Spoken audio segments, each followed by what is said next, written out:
According to the U.S. Border Patrol, the number of children caught entering the U.S. alone has skyrocketed to more than 47,000 in just the first 6 months of this year.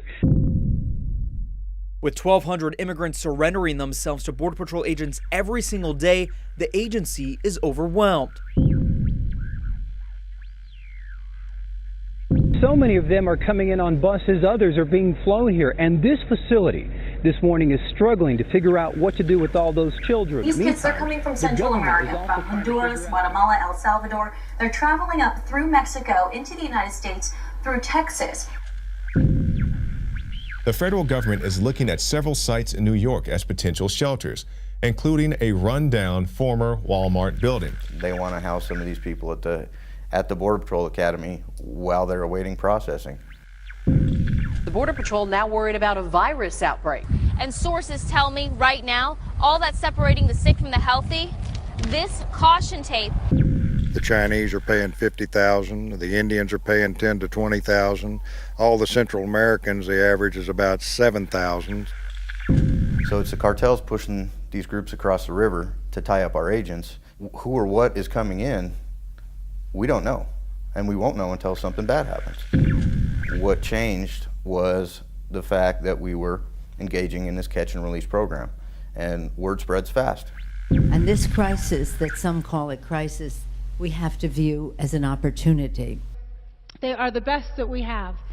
Governor Brewer's office confirming today FEMA officials are overseeing a detention facility in Nogales, Arizona, and that's where these kids are going to be housed.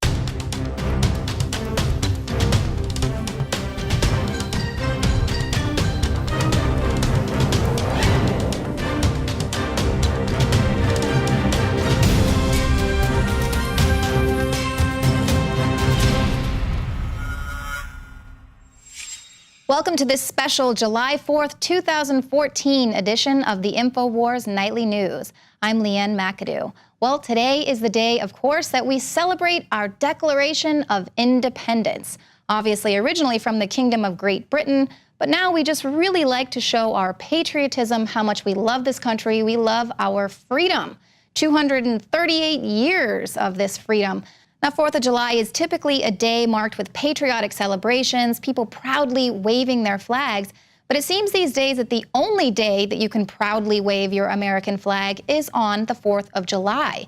Currently, we are labeling patriots and veterans as domestic terrorists and racist. People are actually being called racist if they wave their American flag. Meanwhile, we have people that are ruling us in absolute lawlessness and setting about to implode this country. Now, typically what you'll see around this time of year is your elected officials going out and doing their public display of how great America is. We're a nation of laws, a successful democracy.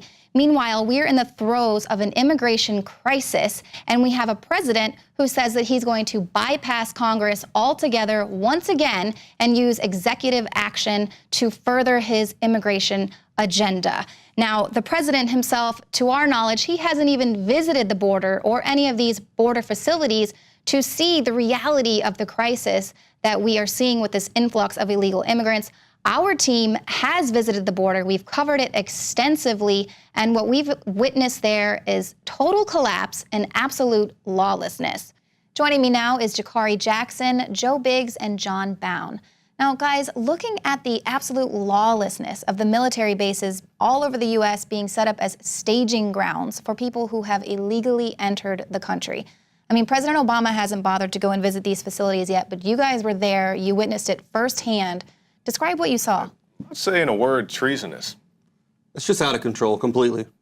Yeah, it's an occupation. We are under occupation. And that is frightening. I mean, we've seen all of the footage over the course of the last few weeks. What do you think about the fact, Joe, that Obama hasn't been to the facility yet? He sent out some of his minions. Well, it's funny, the Obama administration is saying that these fences along our border are racist, but if I'm not mistaken, isn't there a fence around the White House? Mm-hmm. Oh, yeah. I mean, I just, isn't that racist? What are they doing about that? No one's trying to go to Washington right now and take that fence down, but, you know, the border fence, that's racist. You know, it's funny, when I went down to Lackland Air Force Base, Jed Johnson, the Secretary of Homeland Security, scurried away and ran. And then Nancy Pelosi, once again down in Brownsville, You know, once you go out there and you try to hit them with some real questions about the issue, they run from you. Yeah, and the thing about Pelosi, she's all talking about how if she could, she would take all the kids home with her. You and I were both down there. Maybe I miscounted, but I counted a grand total of 0 children she took home with her. Exactly. Yeah, I didn't see any kids go with her. Well, what about all the kids that are homeless in this country? I just went to go get lunch a few days ago, and I saw a homeless kid walking down the street. Absolutely. I mean, we're talking about bringing in kids that can't speak the language. They don't understand our culture. They don't understand what it is to be a naturalized citizen.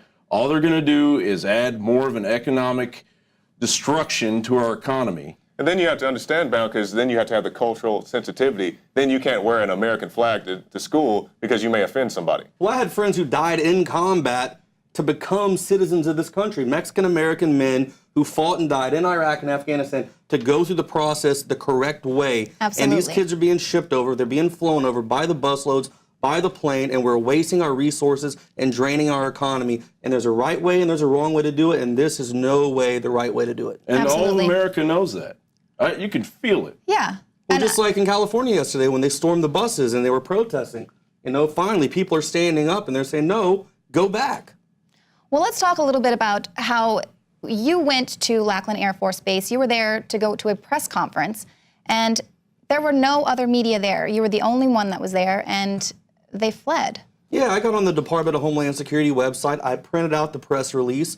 He told me about it. We took it down there because, you know, I had this feeling that if I got down there, there'd be some kind of excuse like there always is with the government.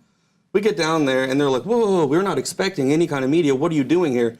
And next thing you know, they go grab a Secret Service guy. They go grab a Homeland Security guy, and they come over. They take my ID, my military ID, my VA card, everything. Take the plates down on the vehicle and harass us. Meanwhile, Jed Johnson and company get, you know, pulled out of there, thrown in their motorcade, and, you know, drive off because they wanted to say that they wanted the media there. I think it was just another beard, another famous beard that the government throws on all the time. Jay Johnson, who's responsible for creating this mass exodus, this illegal, destructive exodus to our country. Right, they're continually sending mixed messages, and the mainstream media really isn't doing anything to help this. Basically, the way they're covering it, they're clearly showing what side they're taking. They're, you know, supporting the collapse of America. We have Today anchor Matt Lauer. He declared, "We want you to weigh in on this. Tweet out to the hashtag refugee riders." So now they're refugees. So they're pulling up this whole thing is that all these children are flooding the borders and their families because there's some crisis there. What has changed in Central America in the last few years? Nothing. Well, you got to think, though, it was funny, though, when Jakari and I were down in Brownsville, Pelosi was talking about, well, all these people, these families, these young children from Honduras are fleeing to America, and it's our job to take care of them. What they don't mention is in 2009, we're the one who funded the coup that took over Honduras. We put in the new government that now kills all the people there. You know, so it's another instance of us creating terrorists for no reason. You create the crisis, and then when they come here, and it's like, we have to let them in because they're here. And that's the thing I keep hearing from these people. Like, well, these children didn't ask to come here. Maybe they didn't, but, you know, we can't just bust them in. Now I hear reports that they're looking in the city of Dallas to start using some of these abandoned schools to house these people. Up in New York, they're talking about using old burnout Walmart facilities because we have so many people, we can't even keep them in the churches and on the military bases. Yeah, now our Border Patrol wants to quit.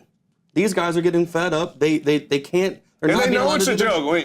With both of you guys, we drove through the Border Patrol checkpoint, once with Bound and once with Biggs.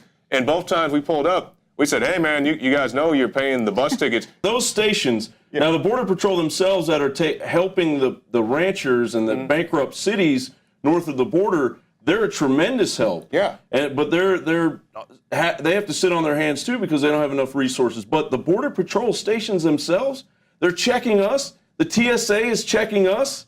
And meanwhile, America, they're all coming up through our border. We're being invaded, and the President of the United States is letting this happen. Yeah. Wake up, man. But the thing about it is, because you remember both times we went through, everybody said they knew what was going on. You know, it's like, yeah, you know they're doing it, but it's no big deal. Well, it looks like more civilians are willing to step up the plate and help watch the border than the actual Border Patrol are. You know, when that report that I saw that you did. Yeah. There are a lot of volunteers that come down, give their time from all over the country to help these ranchers. And it really doesn't dawn on you until you're standing there on their land realizing that while you're talking to them, that there may be and this terminology, migrants, immigrants. No, these people are illegal aliens. Right. And I've even added the terminology illegal citizens, because what is a citizen except somebody that enjoys the rights and protection of their country?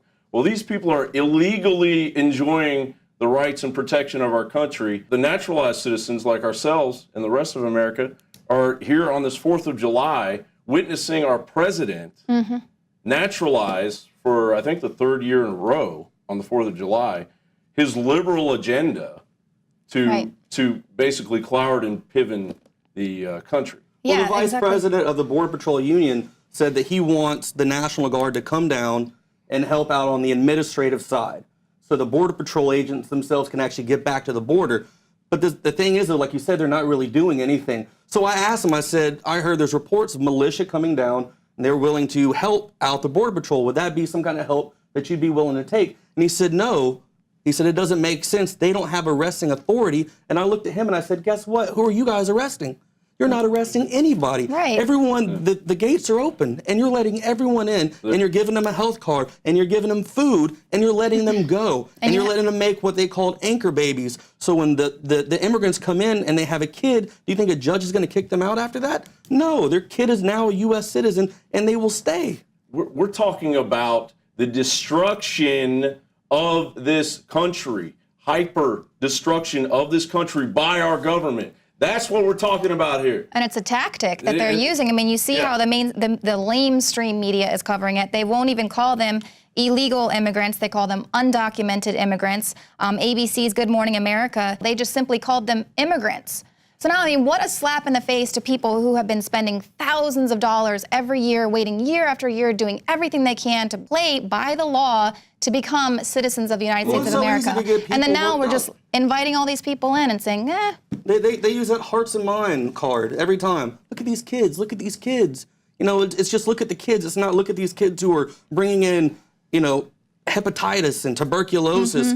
And the thing is, though, is the people at the border who are checking for the diseases and screening them, they're basic EMTs. They are not in any kind of way trained to deal with diseases like that. Well, as we speak, there was a TB outbreak in Sacramento at a high school.